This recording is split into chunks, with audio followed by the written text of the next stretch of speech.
Assalamualaikum warahmatullahi wabarakatuh. Selamat pagi, siang, sore, atau malam, kapanpun kalian dengar ini. Di sini aku Ashifa ingin mempresentasikan jawaban UAS Basic Accounting 2021.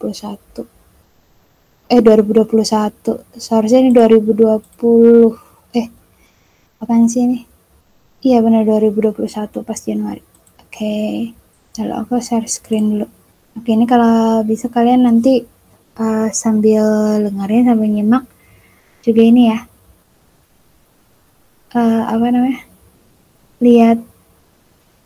Lihat soal. Soalnya aku nggak bisa biar cepet aja gitu, biar kalian sambil lihat soal, kalian sambil ngeliat aku ngebahas soal. Oke, ini jawaban soal Basic Accounting 2021. Peran posisi keuangan merupakan sumber informasi utama tentang posisi keuangan entitas karena merangkum elemen-elemen yang berhubungan langsung dengan pengukuran posisi keuangan, yaitu aset, liabilitas, dan ekuitas. Yang dimana aset sama dengan liabilitas tambah ekuitas. Nah, lalu share atau saham dan bond payable atau obligasi merupakan salah satu elemen tersebut. Elemen ini nih, dia masuknya ke ekuitas, liabilitas, masuk ke sini. Perusahaan lebih memilih menerbitkan bond payable kenapa dibandingkan menerbitkan saham? Salah satunya dikarenakan saham ini memiliki resiko yang lebih besar dibandingkan dengan menerbitkan obligasi. Terus selain itu obligasi atau bond payable ini pendapatannya relatif tetap. Kan kalau saham resikonya gede juga. Nah, jadi perusahaan memilih untuk investasi jangka panjang tuh lebih baik obligasi. Karena risikonya juga lebih rendah dibandingkan saham. Oke, nomor 2 kan di soal keputusan perseroan untuk membayar dividen pada tahun berjalan ditandai dengan pengumuman dividen secara resmi oleh manajemen perseroan. Melalui pengumuman dividen, perseroan menyampaikan jumlah laba yang akan dibagikan dalam bentuk dividen dan jumlah yang akan ditahan, jumlah laba ditahan. Pengumuman dividen mencakup 3 tanggal penting, diantaranya yaitu declaration date. Jadi itu tuh pengumuman dividen itu ada 3 tanggal penting, yaitu yang pertama declaration date, yang kedua record date, yang ketiga payment date. Declaration itu tanggal pengumuman dividen yang akan dibagikan, record date perusahaan mencatat investor mana aja yang dapat dividen, dan payment date itu tanggal pembayaran dividennya. Lalu yang ketiga, dari soal teori, share premium merupakan, ini aku langsung jawabannya, share premium merupakan jumlah tambahan dana yang diterima melebihi nilai nominal keamanan. Nah, jadi ini tuh di luar dari nominal saham karena karena sebelum saham diterbitin tuh kadang bisa berubah nilainya, tergantung pasar. Nah, di sini ada notes payable atau wesel bayar merupakan surat utang diterbitkan pihak yang berutang untuk membayar utangnya. Jadi kalau habis melakukan utang gitu, maksudnya habis misalkan kita utang sama orang. Nah, kita menerbitkan wesel bayar. Nah, berarti orang itu mendapat wesel tagih gitu. Jadi seperti itu. Dan ada waktu jatuh temponya di wesel bayar. Jadi supaya memastikan kalau utang itu kebayar. Lalu ada mortgage payable atau utang hipotek, merupakan salah satu utang jangka panjang atau long term liabilities yang merupakan suatu utang pinjaman suatu perusahaan pada sebuah jaminan berupa aset tetap atau harta tetap milik perusahaan. Jadi ada jaminannya di utang hipotek. Oke. Sebentar.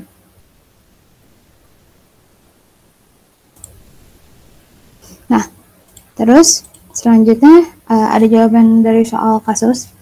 Jawaban soal pertama. Di sini aku kasih keterangan biar kalau kalian nggak kalau nonton misalnya video aku kelamaan atau gimana, di sini biar cepet aja gitu, biar juga tahu ini angkanya dari mana sih, biar inget juga sih, ini bisa jadi catatan buat nanti kayak dari mana sih, ya kan, itu bisa bantu. Dan Oke, kalian sambil lihat soalnya kan ya.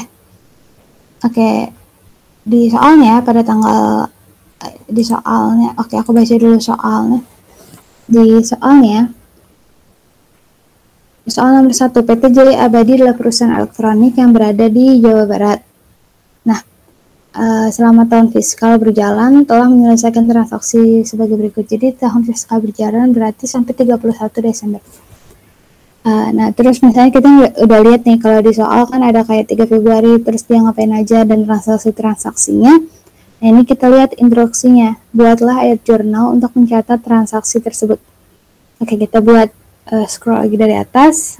Di soal nomor 1, soal pertama, soal kasus, itu pada tanggal 3 Februari 2019. Sebenarnya ini harusnya nggak ada tanggal, nggak ada tahunnya, tapi aku tulis aja 2019.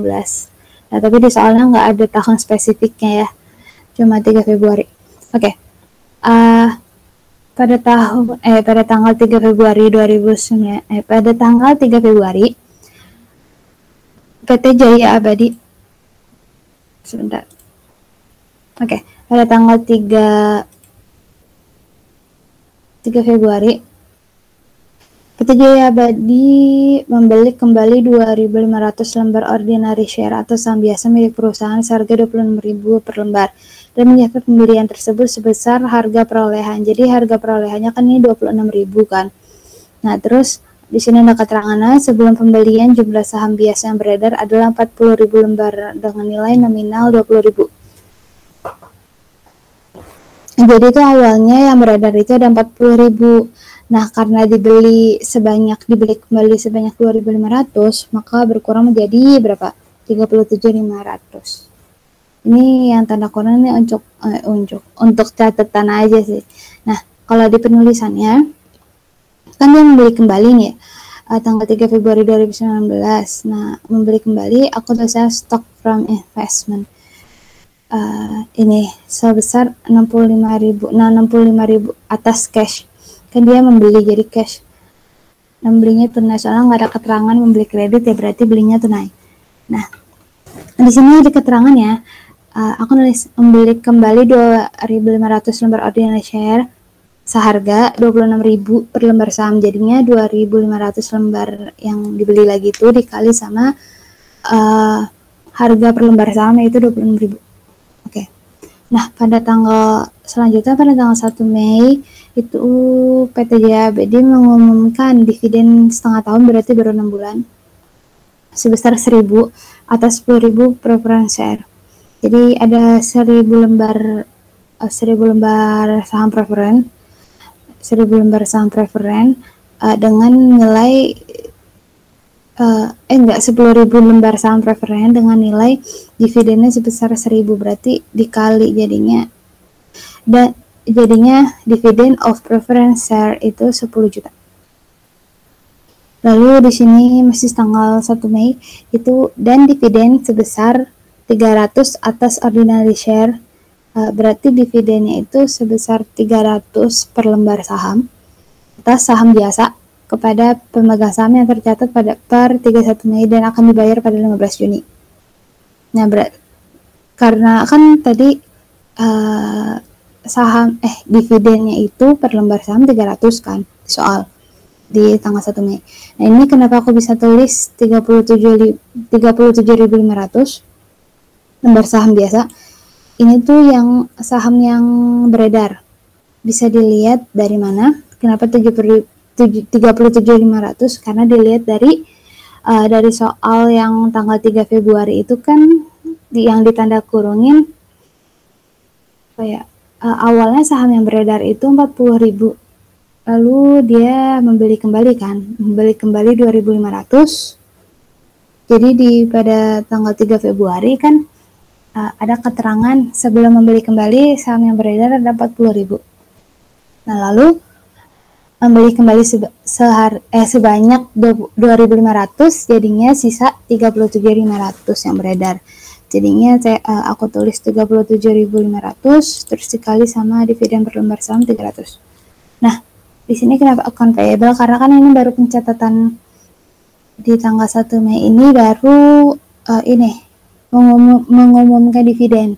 Nah, nanti dibayarnya 15 Juni. Jadi karena baru mengumumkan, jadi masuknya di account payable karena masih utang. Jadi ini dividen saham. Nah, ini angka dari mana? Dari sini dividen saham preferen ditambah dividen saham biasa. Oke, lanjut ke 15 Juni 2019. Di 15 Juni membayar dividen tunai.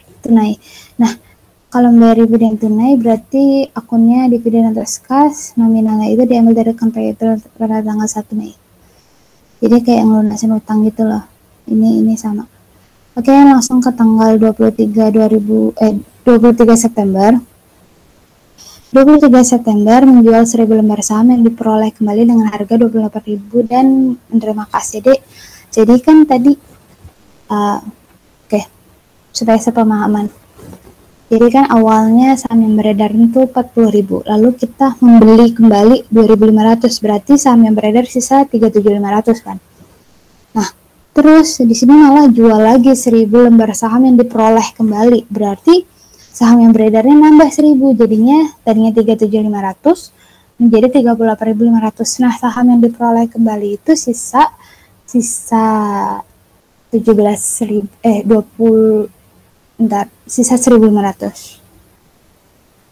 Oke, untuk penulisannya kan di sini menjual 1000 lembar yang diperoleh kembali kan, dengan harga 28.000 dan menerima kas. Nah, untuk penulisannya ini cashnya sebesar 28 juta. Itu dilihat dari ini 1000 lembar yang dijual dikali sama 28.000 per lembar. Ini harga nominalnya kan, ini nominalnya kan, seharga dijual seharga segini 28.000. Lalu kalau aku cara ngitungnya, jadi cash sudah ditentuin. Nah, terus ini stock from investment ini diambil dari saham yang diperoleh kembali pada tanggal 3 Februari. Nah, kan yang diperoleh kembali pada tanggal 3 Februari yang ini itu berapa? Ini kan di debit ya, 65 juta. Nah, karena ngejual dari yang ini nih, nah dia ngejual jadi kan mengurangi. Nah, makanya aku nulis ini di debit, di kredit. Tapi di sini aku tulis return earningsnya.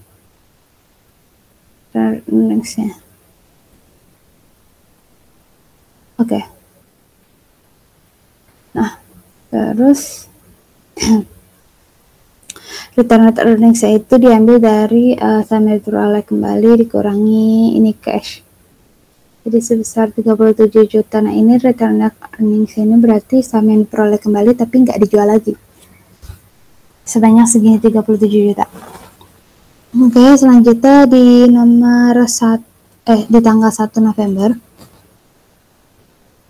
Di tanggal 1 November di soalnya mengumumkan dividen setengah tahunan sebesar 1.000 atas preference share dan 300 atas ordinary share. Selain itu, dividen ordinary share adalah 5%, juga diumumkan atas ordinary share yang beredar. Jadi 5% atas ordinary share yang beredar yang akan dicatat pada nilai wajar saham biasa yang diestimasikan 30.000. Nah, penulisannya gimana? Ini penulisannya. Jadi dividen of preference share ya kan sama ya kayak yang tanggal berapa tadi? Sama kayak yang tanggal 1 Mei. Itu 1000 lembar saham dikali dividen per lembar sahamnya 100. Kalau ini rupiah 10.000 ya 10.000 ya rupiah 10.000 berapa sih tadi? Oh 1.000 malah. Sorry. Nah udah. Oke, nah terus dividen of ordinary share. Nah ini aku tulis 5% karena di situ ada keterangan dan di soalnya ada keterangannya gini. Dividen ordinary share adalah 5% juga diumumkan atas ordinary share yang beredar. 5% dari saham yang beredar, yaitu saham yang beredar saat ini 38.500. Itu dilihat dari tadi kan aslinya yang beredar 40.000, lalu udah kita beli lagi, jadi beli lagi 2.500 jadinya 3.500, lalu karena kita jual lagi 1.000 jadinya beredar lagi, berarti nambah kan 3.500 nambah 1.000 jadinya 38.500. lalu dikali nilai wajar sahamnya. Nilai wajar sahamnya itu sebesar berapa ya tadi? 30.000. Oke, jadi sebesar segini. Nah, account payable-nya itu dividen saham preference dan saham biasa. Kenapa namanya account payable? Karena dividennya belum dibayar.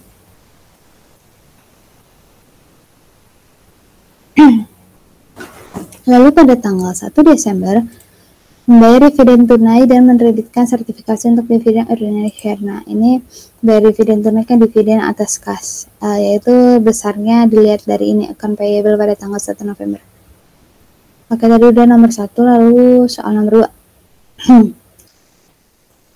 Soal nomor 2 bobot 25%. Nah, di sini di soal ada berikut ini adalah transaksi penerbitan wesel bayar yang terjadi di PT Nawal pada tahun 2019 sebagai berikut. Nah, ini buatlah jurnal atas transaksi di atas. Kan ini ada daftar transaksinya di soal, lalu di bawahnya diminta buat jurnal atas transaksi di atas. Nah, kita lihat tanggal 9 Februari membeli office equipment secara kredit. Berarti kalau membeli secara kredit, berarti equipmentnya di cash. Kalau membeli secara kredit kan membeli equipment ya, peralatan. Equipmentnya ada di debit, account payable ada di kredit karena di utang, karena membelinya secara kredit. Dalam hal ini PT Nawal menerbitkan wesel bayar yang berjangka waktu 60 hari dengan bunga 6%. Oke. Di sini penulisannya office equipment di debit, account payable di kredit karena dia beli equipment, karena equipmentnya nambah karena dia habis beli.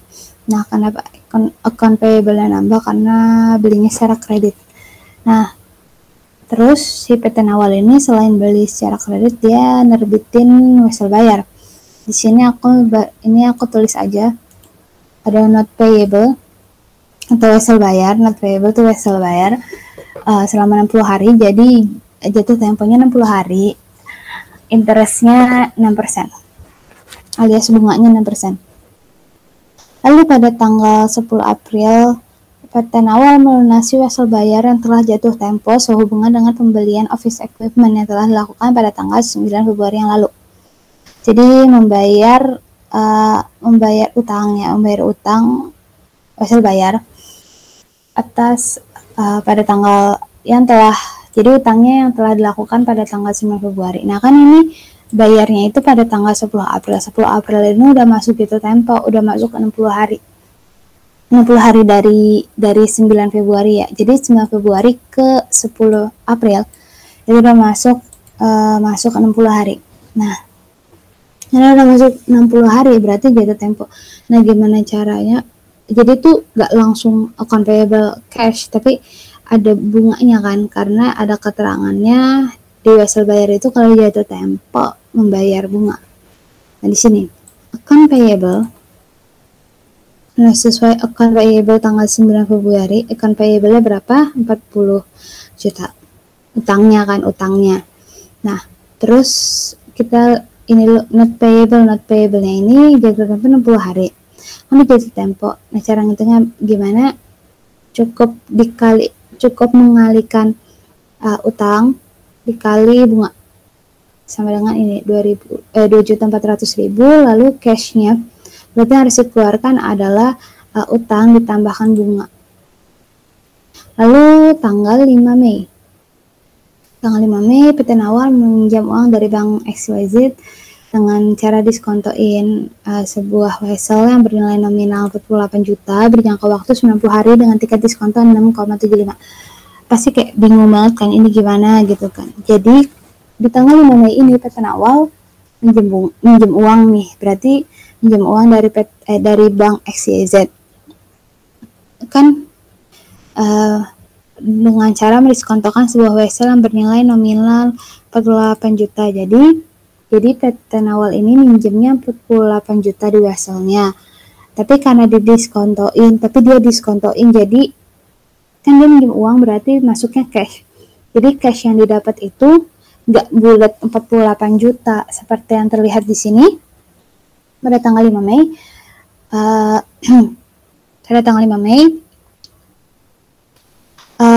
langkah pertama, aku nulis, yang penting nulis dulu ininya, nama akunnya, cash interest expense atas account payable. Kan account payable karena dia bayar, bukan bayar, dia melakukan utang. Jadi cashnya bertambah, berarti cash di debit. Terus ada ini sebenarnya diskon. Terus atas account payable, atas utang. Nah, ini tulis dulu ini 48 juta nominal dipinjam dari bank XYZ. Lalu interest expense-nya, lalu kita tentuin interest expense itu diskonto, karena di situ keterangannya dengan cara mendiskontokan. Nominal dipinjam berarti 48 juta dikali tingkat diskontonya. Tingkat diskontonya berapa tadi? Tingkat diskontonya di soal pada tanggal 5 Mei, tingkat diskontonya 6,75, tingkat diskonto lalu 6,75%. Terus dikali dengan periode.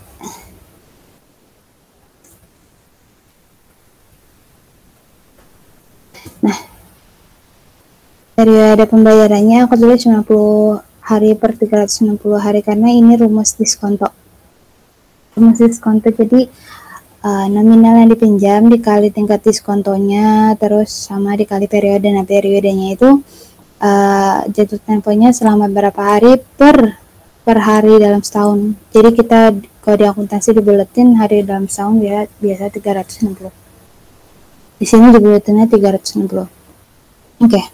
Jadi segini 810.000. Nah, cashnya berarti utang yang dia maksudnya cash yang diterima atas utangnya itu ini sebesar 47.190.000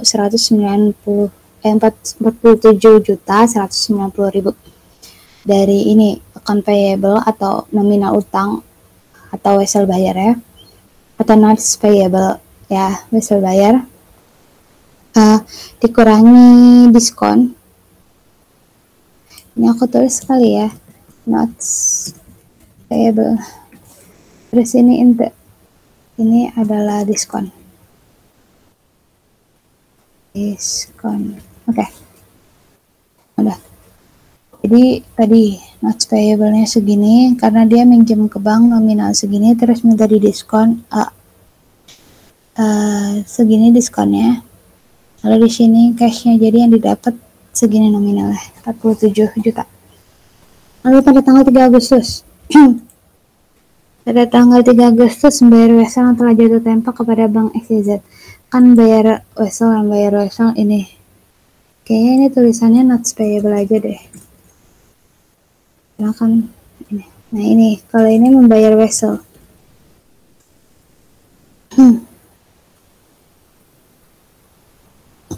Nominal dipinjam segini. Jadi tetap bayar 48 juta. Lalu pada tanggal, karena sesuai nominal weselnya, lalu pada tanggal 1 kalau ada diskon, gunanya apa kan? Ketika jatuh tempo pun gak nambah bunga karena yang dia dapetin juga di bawah dari nominal weselnya, tapi yang dibalikin ya senominal weselnya, begitu. Nah, oke. Pada tanggal 3 Agustus tadi kan udah bayar ya, notes payable-nya 48 juta, terus atas cash karena bayarnya pakai cash, dilunasin kan.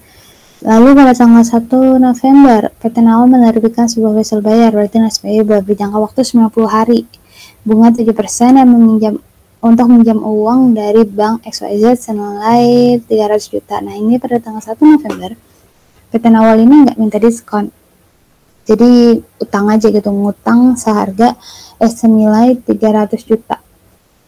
Nah, makanya tulisannya adalah seperti biasa, cash 300 juta, terus notes payable, terus ini account payable karena utang 300 juta nominal pinjam. Nah, lalu pada tanggal, jadi nggak ada diskonnya, jadi nggak ada pengurangan kayak ini, nggak ada, karena dia nggak minta diskon. Lalu pada tanggal 31 Desember pada tanggal 31 Desember pada tanggal 31 Desember mencatat bunga atas mencatat bunga berjalan atas surat yang telah diterbitkan. Nah, berarti catat bunga berjalan. Ini caranya adalah di nama akun di jurnalnya kalau bunga berjalan itu interest expense atas account payable. Cuma account atau notes payable ya. Itu cara ngitungnya adalah 60 hari per 90 hari. Ini kenapa 60? Jadi kan jatuh tempo. Jadi kalau kalian lihat di tanggal 1 November pas minjem alias pas nerbitin wesel bayar, itu jatuh temponya 90 hari. Tapi pada tanggal 31 Desember itu kan tutup buku ya, tutup jurnal. Dan di sini cuma keterangannya bikin jurnal selama tahun fiskal, tahun berjalan. Jadi kan udah tutup buku nih. Nah, 1 November dari 1 November ke 31 Desember itu 30 apa ya? Dari 1 November ke 31 Desember itu jaraknya cuma 60 hari. Belum nyampe 90, jadinya aku tulis 60 hari per 90 hari dikali bunganya 7%. Dilihat dari yang transaksi tanggal 1 ya, tanggal 1 November. Dikali 300 juta, ini nominal yang dipinjam. Jadinya totalnya segini, interest expenses segini, account payable segini.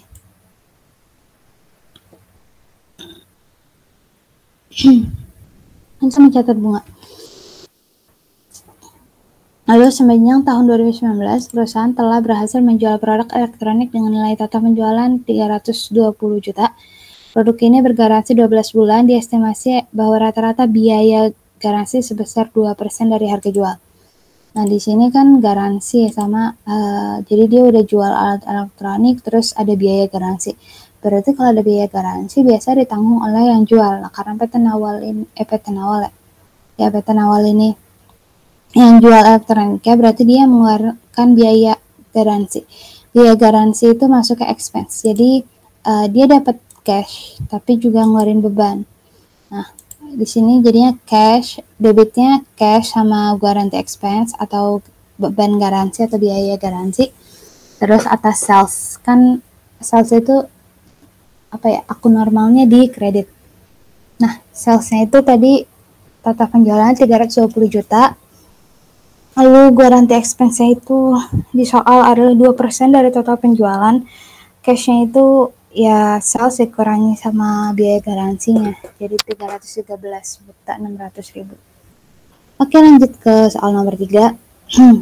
Soal nomor 3 agak-agak susah gimana gitu. Oke, soal nomor 3. PT Nawal Company mendistribusikan produk-produk oli dan berumas kepada para produsen peralatan. Pada tanggal 1 Juli 2011, PT Nawal Company menerbitkan obligasi 8% bernilai nominal 4 juta.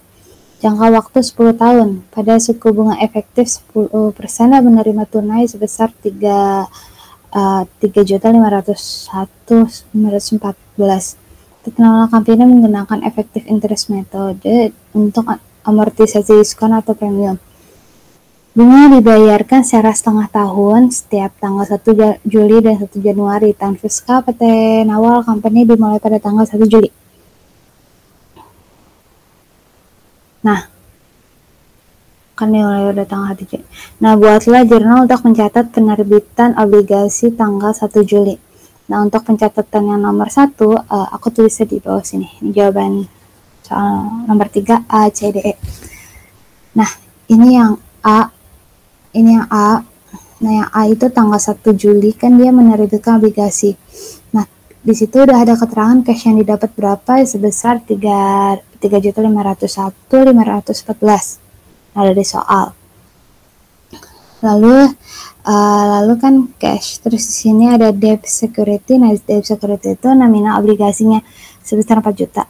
Nah, ini ada selisihnya karena selisihnya masuknya ke interest expense biar balance juga. Interest expense kan nominal obligasi dikurangi kas yang diterima, ini nanti berpengaruh sama yang lain. Nah, oke, itu yang nomor 3A. Lalu lanjut ke nomor 3B. Buatlah tabel amortisasi premium 10 periode sampai dengan tahun 2015. Oke, Ini kan 10. Nih udah ada tabelnya, gimana cara ngitungnya? Cara ngitungnya. Oke, di sini kita bikin ini dulu. Oke, ini keterangan sebenarnya harusnya masuk di kanan. Jadi ya keterangan ini angkanya dari mana ya? Nah, ini untuk tulisannya penerimaan itu dari kas itu sebesar 3.501.514. Ini dari mana? Itu kan di soal ada menerima tunai atas obligasi yang beredar. Lalu pengeluarannya ini ada nominal ini nominal obligasinya, nominal obligasi sebesar 4 juta ada di soal. Lalu di sini ada bunga berkala. Nah, ini harusnya ditambah ya, jadinya bentar. Oke. Nah, pengeluarannya itu cara notalinnya totalin nominal obligasi ditambah dengan bunga berkala. Nah, bunga berkala cara ngitungnya gimana? Cara ngitungnya ini, nilai nominal obligasi dikali bunga obligasi dikali periode pembayaran. Nah, di sini kenapa bisa 1.600.000? Itu lihat dari nilai nominalnya 4 juta. Lalu dikali bunga obligasinya 8%. Lalu dikali periode pembayarannya itu sebesar, nih aku tulis aja deh ya, nilai nominalnya 4 juta dikali bunga obligasinya 8% dikali periode pembayarannya 10. Kenapa 10? Guys, sebentar.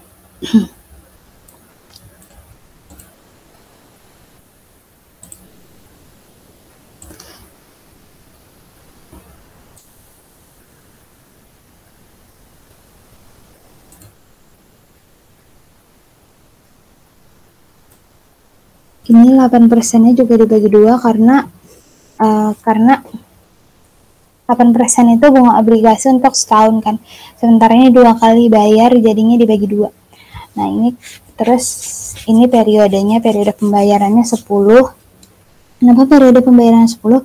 Karena kan ini jangka waktu obligasinya itu 5 tahun. Terus sementara perusahaan itu bayarnya 2 kali dalam setahun, Juli sama Januari. Nah, kan karena bayarnya 2 kali dalam setahun, berarti kalau 5 tahun berarti total bayarnya berapa kali? 10 kali pembayaran. Jadinya ini totalnya setelah dihitung gitu ya, dihitung sama dengan segini, 1.600.000. Setelah dihitung itu nilai nominal dihitung bunga berkalanya. Caranya seperti ini. Lalu total pengeluarannya nominal obligasi ditambah bunga berkala sebesar 5.600.000. Lalu ada beban bunga. Nah, dari kita ngelihat penerimaan sama pengeluaran, kita bisa tahu beban bunganya berapa. Beban bunganya itu cara ngitungnya pengeluaran alias 5.600.000 dikurangi penerimaannya tadi yang cash 3.501.514. Nah, ini kan selama 5 tahun berjalan alias 10 kali pembayaran. Nah, ini beban bunga per periode pembayaran itu dibagi 10. Beban bunga dibagi 10. 10-nya itu 10 kali periode pembayaran. Karena tadi ingat di soal obligasinya itu kan selama 5 tahun. Sementara pembayaran bunganya itu 2 kali. Berarti 5 kali 2 10 kali pembayaran totalnya selama 5 tahun. Jadi ini kalau per pembayaran 209, beban bunganya 209.849. Ini dicari berguna untuk ini, untuk membuat tabel amortisasi. Tabel amortisasi ini kalau nggak dicatat juga nggak apa-apa karena yang oranye ini keterangan untuk ngitung angkanya. Interest paid ini nilai nominal tadi 4 juta dikali persenan obligasi 8% dibagi periode pembagian bunga. periode pembagian bunganya, maksudnya periode pembagian bunga dalam 1 tahun. Oke, periode pembagian bunga dalam setahun. Dah. Nah, jadinya ini 160.000. Nah, nilai nominal kan 4 juta dikali persen obligasi 8% dibagi periode pembagian bunga dalam setahun kan 2. Jadi totalnya hasilnya 160.000. Caranya amortisasi itu cara ngitungnya pengeluaran dikurangi penerimaan. Yang ini nih, pengeluaran dikurangi penerimaan ini. Ya, masuknya ini. Pengeluaran dikurang penerimaan dari perhitungan di atas. Kayaknya jangan gini deh, bentar.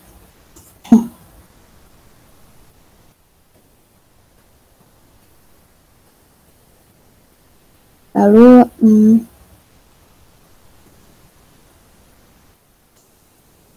ya, terus baru dibagi 10.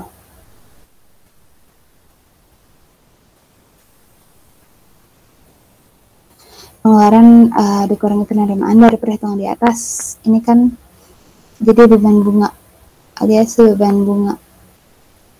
Oh, apa langsung aja? Beban bunga per periode. Dah. Terus ini, interest expense itu interest paid ini dikurangi premium amortization. Jelas begini. Carrying value-nya yang periode 0 itu sama dengan cash. Ya, cash yang didapat atas atas penerbitan obligasi. Lalu yang periode 1, 2, 3 sampai 10 itu caranya cashnya ini dikurangi sama ini interest expense. Udah, nanti hasil akhirnya di periode 10 itu harus pada akhir periode dinilai carrying value itu harus sama dengan nilai nominal obligasi. Nilai nominal obligasinya tadi ada di soal sebesar 4 juta. Berarti ini jawabannya benar.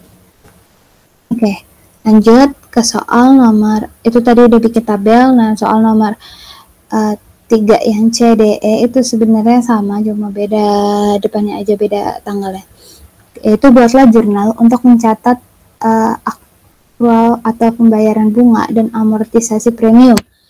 Yang C itu pada tanggal 31 Desember 2011, yang D 1 Juli 2012, yang E 31 Desember 2012. Nah, ini yang ini aku tulis dulu ini A.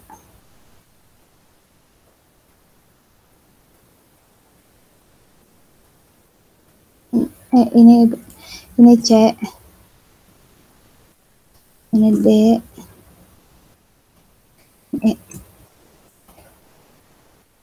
Ini E. Oke. Udah. Nah, yang C itu kan jadi kalau ingin membuat buatlah jurnal untuk mencatat akrual bunga dan amortisasi premium. Ini cara penulisannya gini, bond interest expense atas diskon on bond payable dan cash. Ini nama akunnya, akrual bunga dan amortisasi premium. Pertama kita isi dulu cashnya. Cashnya didapat dari total premium amortization. Total premium amortization ada di tabel sini.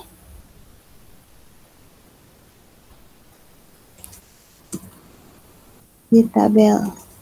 Terus nih ada interest, lalu diskon on bond payable. Jadi tulis dulu nama akunnya, terus baru isi angkanya. Terus tadi cash itu dari total premium amortization, diskon on bond payable ini dari interest expense selama 1 periode pembayaran. Jadi interest expense 1 periode pembayaran tadi berapa? Minus 49.849. Terus karena dia terus ini kan minus ya. Lalu di sini buat interest expense-nya, beban bunga obligasinya itu jadinya ini total premium amortization plus interest expense 1 periode pembayaran. ini, atau cash ditambah discount upon payable. Begitupun begitupun untuk nomor 3 yang D sama E. Cuma sebenarnya sama nama akunnya, sama tanggalnya, karena selama 10 periode ini angkanya sama kan. Beda di carrying value aja. Cuma untuk premium amortization sama interest expense-nya sama. Ya kan? Interest expense sama total premium amortization-nya sama. Beda di tanggalnya juga, 1 Juli 2012 sama 31 Desember 2012. Perhatikan tanggalnya juga. Oke, sekian presentasi aku hari ini. Semoga bermanfaat. Semoga lancar juga UASnya, semangat terus, dan sampai jumpa lagi. Terima kasih semuanya.